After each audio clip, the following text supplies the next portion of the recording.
Welcome students, आज का जो मेरा सेशन है वो इकोनॉमिक्स को लेकर है। आज हम इकोनॉमिक्स में बात करने जा रहे हैं supply under rent control. Basically supply under rent control का मतलब ये होता है कि लास्ट टाइम हमने डिमांड अंडर रेंट कंट्रोल पे बात की थी। देखें बेसिकली यहाँ हम हाउसेस का एग्जांपल ले रहे हैं, मगर अगर हम बात करते हैं बिज़नेस में बहुत सारी चीज़ें होती हैं, लैंड, लेबर एंड कैपिटल। तो अगर हम कैपिटल और लैंड की बात करते हैं बेसिकली, तो वहाँ पर हम इस चीज़ को, इस कंसेप्ट को समझ सकते हैं कि अगर हम रेंट कंट्रोल करते हैं किसी भी चीज़ का, यानी जैसे लेट सपोज कोई इन्वेस्टर्स हैं वो रेंट कंट्रोल के ऊपर जाते हैं। देखिए बेसिकली हम यहाँ आपको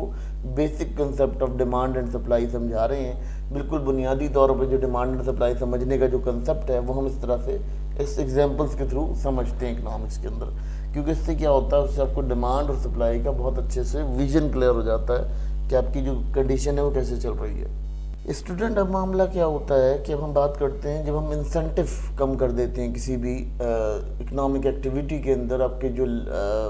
कैपिटल एसेट्स होते हैं उनकी हम अगर रेंटल इनकम को कम कर देते हैं, यानी इंसेंटिव को कम कर देते हैं, तो उससे हमें क्या फ़र्क पड़ता है कि हमारे जो प्रोड्यूसर्स होते हैं या जो इन्वेस्टर्स होते हैं वो क्या करते हैं, वो इस चीज़ों के ऊपर काम करना कम कर देते हैं। अच्छा, इसकी दो कंडीशंस होती हैं, या तो आप इंसेंटिव हाई कर दें तब भी वो जो है वो प्रॉब्लम करता है, और जब अगर आप इसको लो कर दें इंसेंटिव तो तब भी वो प्रॉब्लम करता है। ये दोनों सूरतों में फ्लक्चुएट करता है। तो ये कंडीशंस आपको समझाना यहाँ ज़रूरी है, क्योंकि आप लोगों को समझ आ जाएगा कि बेसिक कंसेप्ट जो इकोनॉमिक का वो किस तरह से डील कर रहा है। तो यहाँ अगर हम बात करते हैं कि अगर हमने इंसेंटिव बढ़ाया या इंसेंटिव बढ़ा दिया तो क्या हुआ कि उनके जो लैंडलॉर्ड्स हैं, जो आपकी ओनर्स हैं, लैंड ओनर्स हैं, उन्होंने क्या करना है, उन्होंने आपकी जो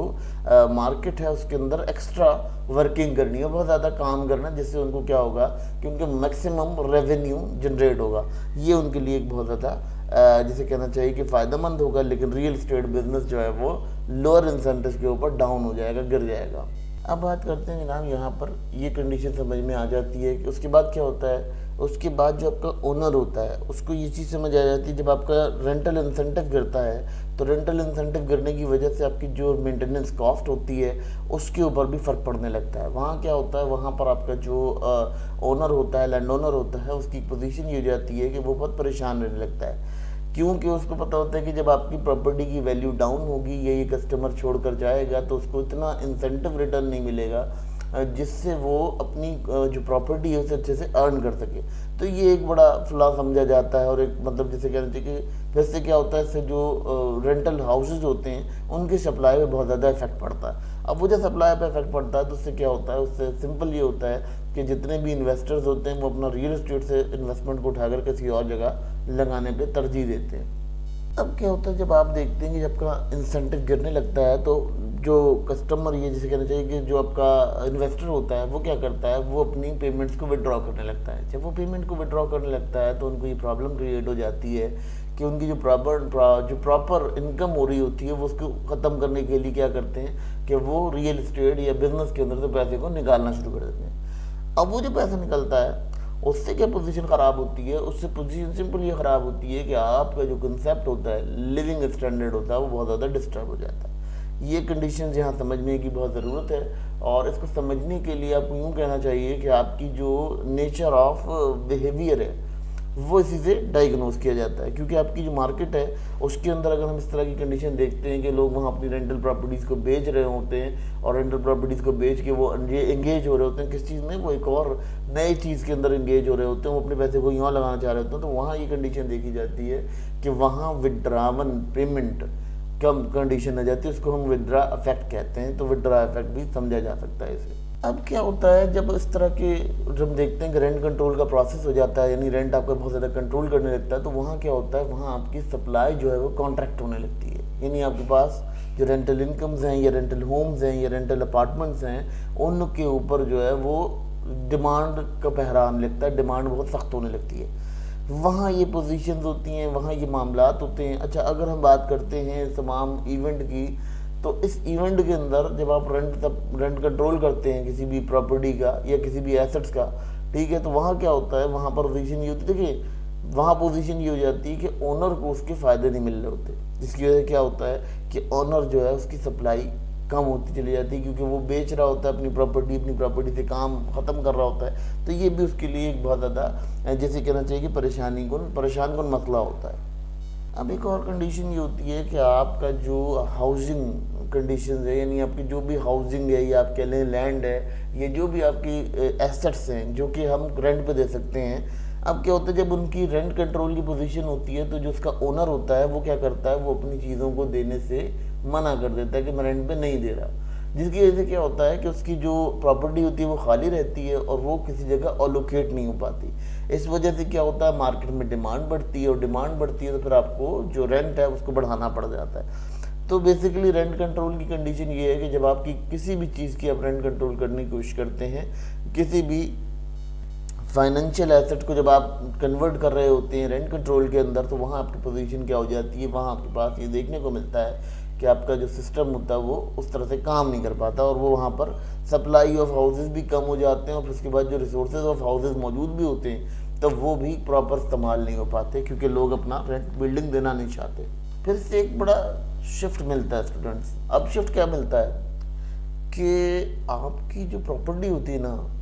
उस प्रॉपर्टी के अंदर लोग क्या करने लगते हैं, कुछ तरह का सेटिंग डालने लगते हैं कि वो जो प्रॉपर्टी आपके पास मौजूद है वो प्रॉपर्टी कहीं और शिफ्ट कर दी जाए किसी और मैटर में। जैसे देखें, आपने क्या किया, आपने जो है आपकी नॉर्मल प्रॉपर्टी थी, आपने नॉर्मल प्रॉपर्टी को बेचा और आपने क्या किया, एक लग्जरी प्रॉपर्टी उस कॉस्ट में ले ली। अब वो जब आपने लग्जरी कॉस्ट प्रॉपर्टी ले ली तो उसके अंदर को जो कॉस्ट, जो रेंट कंट्रोल कॉस्ट है वो मौजूद नहीं है, ठीक है। रेंट कंट्रोल कॉस्ट जो है लग्जरीज के ऊपर मौजूद नहीं है, यानी वहाँ पर नहीं है। तो उस सेक्टर के अंदर जब इन्वेस्टमेंट बढ़ जाती है तो फिर क्या होता है, फिर वही होता है कि मिस एलोकेशन ऑफ रिसोर्सेज होती हैं, लोग अपनी रिसोर्सेज को गलत जगह इस्तेमाल करते हैं अपने गलत मकासद के लिए। इस शिफ्ट की वजह से यहाँ पर ये देखा जाता है कि जो रेंट कंट्रोल की वजह से असरात होते हैं, नहीं तो फिर क्या होता है कि रिसोर्सेज आपकी गलत जगह इस्तेमाल होने लगती है। उस गलत जगह इस्तेमाल होने की वजह से क्या होता है कि आपका जो रिज़ल्ट होता है वो उस मुतरादिफ नहीं बैठता जो आपने रेंट कंट्रोल के लिए अप्लाई करके आपने रिज़ल्ट हासिल करना था। अब अगर हम तवील अरसे तक इसको देखते हैं कि तवील अरसे में क्या इस पर असरात पड़ते हैं, तो अगर हम तवील अरसे की बात करें तो तवील अरसे में हमें ये देखने को मिलता है कि हमारी जो इन्वेस्टमेंट होती है वो रेंटल प्रॉपर्टी के अंदर कम हो जाती है। हमारे ओनर्स क्या करते हैं, हमारे ओनर्स उसे यूज़ करना छोड़ देते हैं, उसकी कंडीशंस को बहुत ज़्यादा घुमा फिरा के यूज़ नहीं करते हैं। अच्छा, अगर हम उसकी बात कर लेते हैं यहाँ पर सिस्टम की, तो सिस्टम कुछ इस तरह से भी गवर्न करता है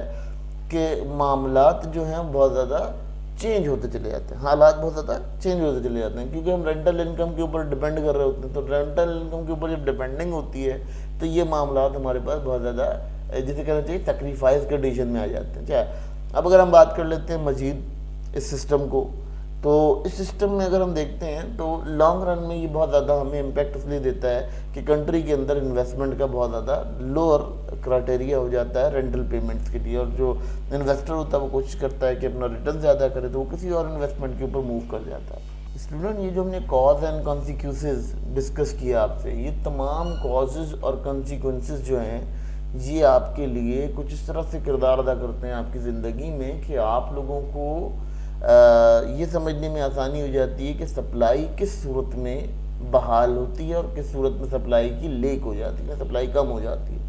अब अगर हम इकनॉमी की बात करते हैं तो इकनॉमी के अंदर सप्लाई और डिमांड दो बहुत इंपॉर्टेंट एलिमेंट्स होते हैं। इन एलिमेंट्स के ऊपर ही हमारी इकनॉमी डिपेंड करती है और डील करती है। अगर हम चाहें तो हम उसकी सप्लाई को बढ़ाकर हम उससे ज़्यादा फंड रेज कर सकते हैं, और अगर हम उसकी सप्लाई को कम कर देते हैं तो उससे क्या होता है, उससे हमारा जो प्रॉफिट है वो बढ़ जाता है, मैक्सिमाइजेशन हो जाती है, ठीक है। फंड रेजिंग सप्लाई से बढ़ती है, और जब हम उसको, तो ये तमाम कंसेप्ट जो हैं समझाना इसलिए भी ज़रूरी था स्टूडेंट्स को कि ये बेसिक कंसेप्ट हैं इकनॉमिक्स के, और ये इस एग्जाम्पल के थ्रू हमने ये आपको विड्रॉ कराया है, ये आपको ये कहना चाहिए कि बावर कराया है कि आप जिस सिचुएशन में खड़े हैं वो सिचुएशन कैसे ट्रीट की जाती है इन इकनॉमिक्स।